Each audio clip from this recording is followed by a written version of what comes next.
خلاص انتهت الحكاية. الفيديو اللي انا بعمله لك ده، يمكن انا من زمان جدا بطلت انزل فيديوهات بتكلم فيها عن الكورة، مع ان القناة دي اصلها اصلا واتعملت وانا بنزل فيديوهات عن اخبار صفقات الاهلي والزمالك وبتكلم في الكورة عموما وبطلع اقول رأيي صح غلط، في الاخر ده رأيي.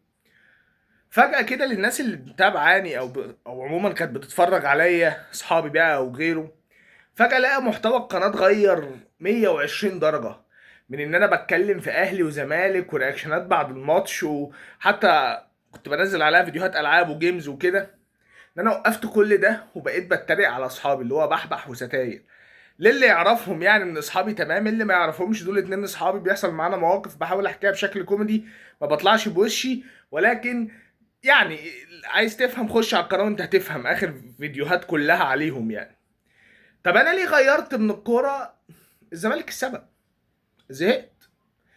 يعني الزمالك وصلني لمرحلة لحد ماتشات كاس الرابطة دي ان انا مش عايز اتفرج عليه.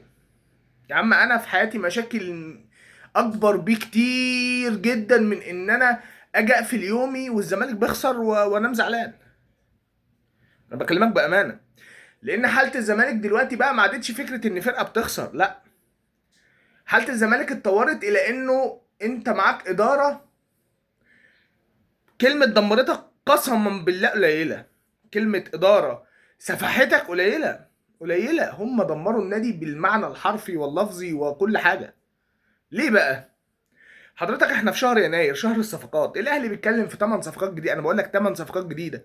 شفت الفرقة اللي خرجت من دور 16 من كاس مصر بتاعت الاهلي دي؟ هتتفور كلها. وصفقات اوروجبية وحاجات انت مش هتتخيلها الفترة الجاية كابتن محمود الخطيب عاملها مع تيم السكاوتنج. في حين ان انا كراجل زملكاوي حتى ما عدتش عايز اسمع الاخبار بتاعت نادي الزمالك لاني عارفها. عارف اللي كلها طين حضرتك. انت متخيل الاداره يعني، مع كامل الاحترام والله الكابتن معتمد جمال، بس هو مين عشان يمسك الزمالك يا جماعه؟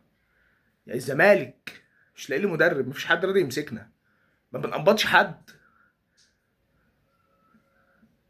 فاهم حاجه؟ هو السؤال بقى الاداره قاعده ليه؟ الاداره قاعده ليه؟ قاعده تجلطنا. يا عم احنا جماهير اقصى طموحها بعد فسخ الجفالي وبنتايج وصلاح مصدق والفرقه اتفورت، انك تحافظ على الباقي. حافظ على بيزيرا والدباغ وادم كايد بس مع الرجاله المحليه وحاول تديهم فلوسهم. ما بنقولكش فك التمانية القيد، ما بقولكش هات لنا صفقات 8 9 صفقات زي الاهلي، لا. بقول لك حافظ على الفرقه بس. صعبه. لا حول ولا قوه الا بالله. سلام.